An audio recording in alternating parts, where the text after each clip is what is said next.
Dan informasi terkini dari Rumah Sakit Polri Kramat Jati, kami akan tanyakan kepada rekan kami produser lapangan CNN Indonesia, Satrio Adi Wicaksono. Selamat malam Satrio, jadi kalau semua korban ini sudah bisa diidentifikasi, apakah keseluruhannya sudah dijemput oleh pihak keluarga?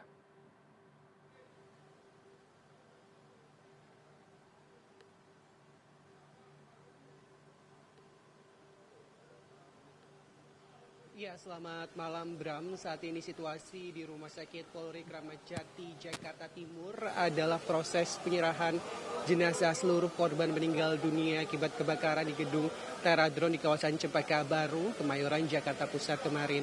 Memang per jam sekitar pukul 17:15 waktu Indonesia Barat tadi, konferensi pers terakhir yang dilakukan oleh Kepala Rumah Sakit Polri Kramat Jati menyatakan bahwa seluruh korban meninggal dunia, totalnya ada 22, terdiri dari 15 perempuan dan 7 laki-laki, semuanya sudah berhasil diidentifikasi. Dan sekitar 15 menit yang lalu dari wakil kepala rumah sakit ini sudah menyerahkan seluruh berkas dan juga kemudian peti jenazah kepada anggota keluarga. Saya akan sedikit mengabarkan situasi terkini kepada Anda, Bram. Saat ini memang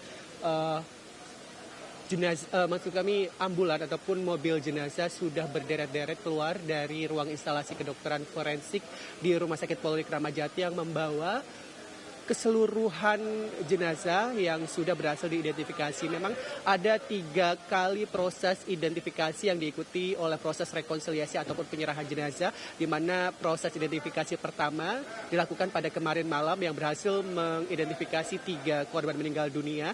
Kemudian proses identifikasi dari pagi hingga siang hari tadi berhasil mengidentifikasi 10 korban meninggal dunia, dan proses identifikasi di siang hingga sore hari tadi berhasil mengidentifikasi 12 korban meninggal dunia. Artinya memang semua korban meninggal dunia ini sudah berhasil diketahui identitasnya dan dicocokkan dengan data dari keluarga. Bisa dilihat di layar kaca Anda, banyak sekali keluarga yang terpukul, yang tentu saja sedih melihat anggota keluarganya, rekannya meninggal dunia pada peristiwa kebakaran di hari kemarin. Begitu mereka melepas anggota keluarga mereka dengan tentu saja shock dan kaget.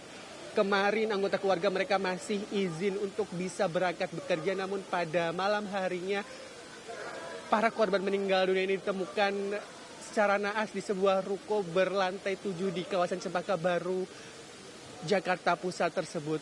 Dari pihak kepolisian mengkonfirmasi bahwa penyebab kematian hampir seluruh korban ini bukanlah akibat luka bakar, melainkan karena menghirup asap tebal dan juga teracuni atau keracunan dari zat karbon monoksida atau CO. Hal tersebut diidentifikasi melalui tes darah yang dilakukan kepada seluruh jenazah korban, di mana diketahui bahwa karbon monoksida ini cukup beracun dan apabila dihirup oleh manusia ini kemudian bereaksi dengan oksigen di udara ini bisa menyebabkan fatalitas yang cukup tinggi. Dan Bram sendiri, seluruh korban ini diketahui meninggal dunia melalui proses identifikasi yang telah dilakukan, dan untuk proses selanjutnya setelah direkonsiliasi atau diserahkan kepada keluarga korban, ini proses pengantaran ke kediaman masing-masing. Tadi seluruh keluarga korban telah mengambil jenazah, kemudian juga menyerahkan data-data, di mana persyaratannya hanya perlu melampirkan identitas dari keluarga, baik itu KTP ataupun kartu keluarga, yang hanya boleh mengambil dari jenazah ini sendiri adalah keluarga inti, baik itu orang tua, kakak ataupun adik, untuk mengantisipasi hal-hal yang tidak diinginkan dari proses rekonsiliasi. Sebagian jenazah yang sudah dikembalikan kepada keluarga ini akan dimakamkan di pemakaman umum yang telah ditunjuk oleh keluarga masing-masing. Ada yang dimakamkan pada malam hari ini, namun beberapa jenazah yang berdomisili di luar kota ini akan dimakamkan mungkin pada esok hari.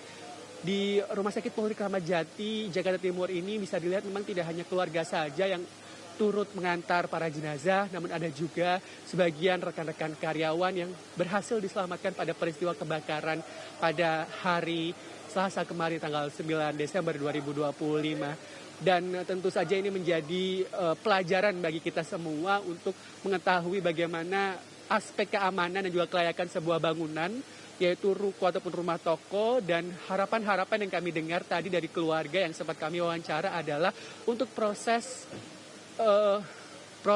olah TKP, kemudian proses penyelidikan penyebab dari kebakaran ini diharapkan bisa dibuka secara umum kepada masyarakat, kepada halayak umum, agar hal-hal yang menjadi penyebab kebakaran ini bisa diketahui secara pasti begitu. Beberapa keluarga korban memang menyebut telah dihubungi oleh pihak dari PT Teradron, di mana keluarga korban yang saya sempat wawancarai tadi mengatakan dari pihak Teradron sendiri akan bertanggung jawab, baik itu memberikan dukungan secara finansial ataupun secara moral kepada keluarga yang ditinggalkan begitu. Dan untuk saat ini memang kami masih menunggu seluruh karyawan ataupun seluruh jenazah yang meninggal dunia untuk bisa dijemput di Rumah Sakit Polri Kramat Jati, Jakarta Timur. Dan untuk saat ini memang sudah hampir semua mobil jenazah ataupun ambulans diberangkatkan. Hanya tinggal ada 2 mobil jenazah ataupun ambulans yang akan membawa jenazah ke kediaman mereka. Sebagian besar memang berdomisili di Jakarta, ada di Mampang Perapatan, kemudian juga ada di kawasan Kebayoran Baru, Jakarta Selatan. Namun ada beberapa korban meninggal dunia yang berdomisili di luar Jakarta. Misalnya tadi disebutkan ada korban yang berasal dari Lampung, ada korban yang berasal dari Kuningan, dan itu proses untuk pengembalian keluarga ini cukup membutuhkan waktu, sehingga tidak semua korban meninggal akan dimakamkan pada malam hari ini, namun juga bertahap akan dimakamkan pada esok hari. Bram, kembali ke Anda. Baik, terima kasih atas laporan Anda, Satrio Adi, melaporkan langsung dari RS Polri Kramat Jati. Selamat kembali bertugas.